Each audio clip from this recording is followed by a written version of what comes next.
कबुतरांच्या विष्ठेमुळे होणाऱ्या भयानक आजाराचं वास्तव भाजप आमदार राम कदम यांनी विधानसभेत मांडलं.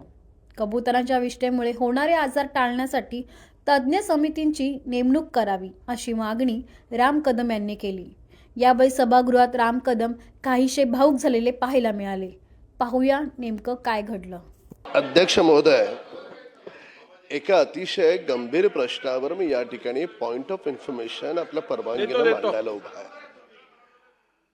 अत्यंत दुःखद घटना माझ्या आयुष्यातली, की ज्या माय माऊलीनं मला जन्म दिला ती माझी आई सौभाग्यवती धोंडूबाई शिवाजी कदम, 12 जूनला त्यांचा दुःखद त्यांना देवाज्ञा झाली.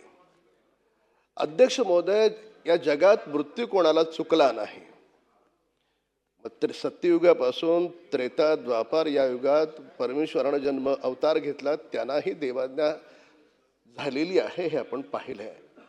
मूळ मुद्दा आहे की माझी आई देवाघरी जात असताना जिनं आयुष्यभर नामस्मरण आणि सद्गुरू वामनराव पैंची विश्व प्रार्थना आयुष्यभर तिने त्याचा जप केला की सगळ्यांचं कल्याण हो, सगळ्यांची भरभराट हो, सगळ्यांची उन्नती हो, असं जिच्या मुखात होतं, तिला तिच्या आयुष्यातली 2 वर्ष मरणासन्न यातना तिला भोगाव्या लागल्या. याच्यासाठी हा विषय अतिशय गंभीर आणि महत्वाचा आहे की जे राम कदमच्या आईच्या बाबतीत घडलं असं महाराष्ट्रातल्या मुंबईतल्या कुणाच्याही आईच्या बाबतीत घडू नये, म्हणून मी त्या प्रेरणे या ठिकाणी काही मुद्दे मांडायला उभा आहे. अध्यक्ष महोदय, माझ्या आईला फुफ्फुसांचा आजार झाला होता, ज्याला आपण मेडिकल शास्त्रामध्ये ILD म्हणतो.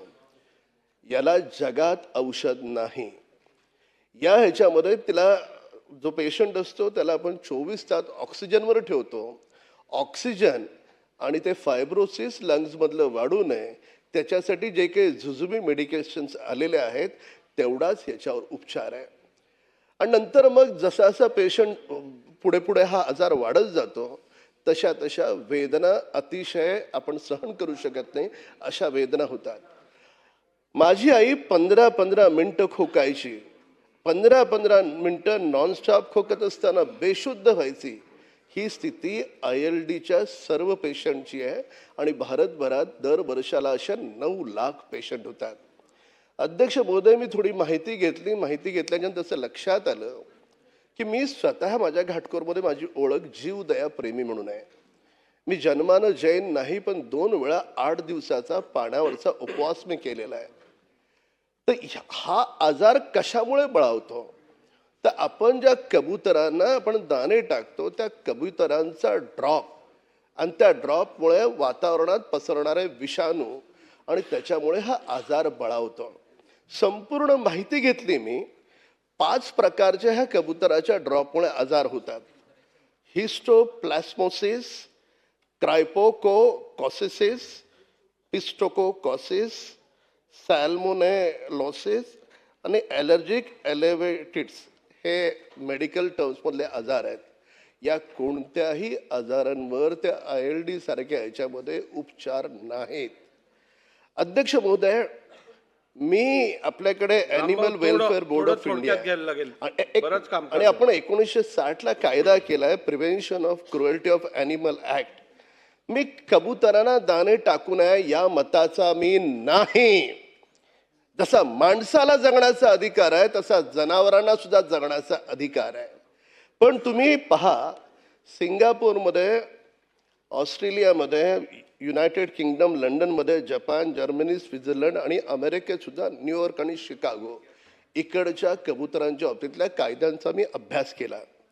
अध्यक्ष महोदय, या ठिकाणी काय केलंय की जर या कबुतरांच्या ड्रॉपमुळे एवढा गंभीर आजार होत असेल, माझं असं म्हणणं नाही की रातोरात त्यांचे दाणे बंद करा जसं दादरला केलं आणि अनेक कबूतर तडफडून मेले. त्यांनाही जगण्याचा अधिकार आहे जेवढा अधिकार जगण्याचा माणसाला आहे.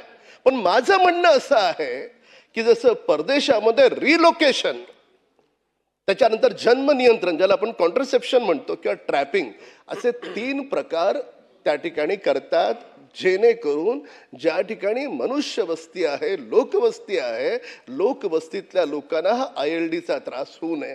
मला सांगा अध्यक्ष महोदय, नॅशनल पार्क आपल्याकडे जवळपास 50,000 एकरची जागा आहे. का नाही तिकडे आपण रिलोकेशन करत? का आपण तिकडे जर रिलोकेशन केलं तर मुंबईमध्ये राहणारे 1.5 कोटी लोक आहेत. त्या 1.5 कोटी लोकांमध्ये अनेकांच्या आयांना, अनेकांच्या वडिलांना हा ALD झाला, तुमच्याकडे जर उपाय नसेल, माणूस जर तडफडून मरणार असेल तर आपण असं का नाही करत? ठीक आहे. अध्यक्ष महोदय, नाही अध्यक्ष महोदय, माझी आई गेली, आपण थांबू नका मध्ये.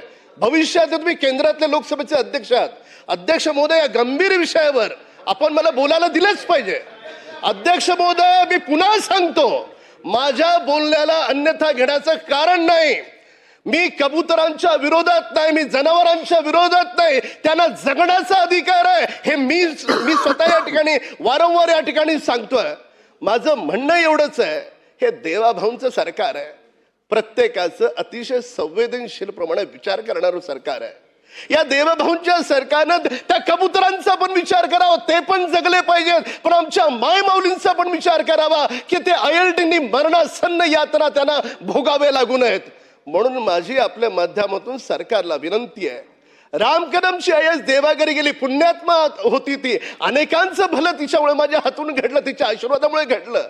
आणि तिच्याच आशीर्वादामुळे या सभागृहानं एक तज्ज्ञांची समिती नेमावी की नेमकं या कबुतरांच्या बाबतीमध्ये आपल्याला काय सकारात्मक भूमिका घेता येईल आणि त्या भूमिकेमुळे इथून पुढचे होणारे मृत्यू कसे टाळता येतील. तर माननीय अध्यक्ष महोदय, आपण सरकारला निर्देश द्यावेत. अधिवेशन संपण्यापूर्वी आता आश्वासनाच्या बाबतीत आपण सन्मान्य म्हणालात सदस्य राम की कदम तज्ज्ञांची समिती साहेबांनी नेमावी. अत्यंत आणि महत्वपूर्ण माहिती ही आज सभागृहाला ऐकून तर अरे माझं तर ऐकून घ्या आता. समिती नेमून भविष्यामध्ये ठीक आहे, त्या मला बोलू तर द्या समितीच्या आता. ज्या शिफारसी येतील त्याची देखील अंमलबजावणी व्हावी. धन्यवाद. सन्मान्य सदस्य राम कदम साहेबांनी इकडे अत्यंत मानवी जीवनात आजार घडू नये म्हणून महत्वाची माहिती सभागृहासमोर मांडलेली आहे. त्या दुर्दैवाने त्यांच्या मातोश्रींना याच आजारामुळे त्यांचं निधन झालं. अत्यंत महत्त्वपूर्ण माहिती त्यांनी सभागृहात दिली आहे. शासनाने दिलेल्या माहितीचा नीट विचार करून जर का समिती स्थापन करून या विषयात एक्सपर्ट्स घ्यायचे असतील तर त्यांना अपॉइंट करून योग्य उपाययोजना करण्यासंदर्भातली कारवाई करावी. चला बिल घ्या. शासकीय विधेयके पुरस्थापना महोदय, सन 2026 चे विधानसभा विधेयक 52. महोदय, सन 2026 चे विधानसभा विधेयक क्रमांक 52 महाराष्ट्र खाजगी विद्यापीठे स्थापना व विनियमन दुसरी सुधारणा विधेयक 2026 मांडण्यास मला सभागृहाची अनुमती मिळावी.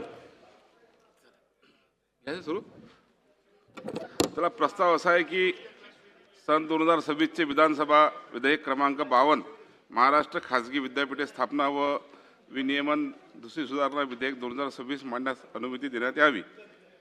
प्रश्न असा आहे की 2026 विधानसभा विधेयक क्रमांक 52 महाराष्ट्र खाजगी विद्यापीठ स्थापना विनियमन दुसरी सुधारणा विधेयक 26 मांडण्यास सभागृहाची अनुमती आहे काय?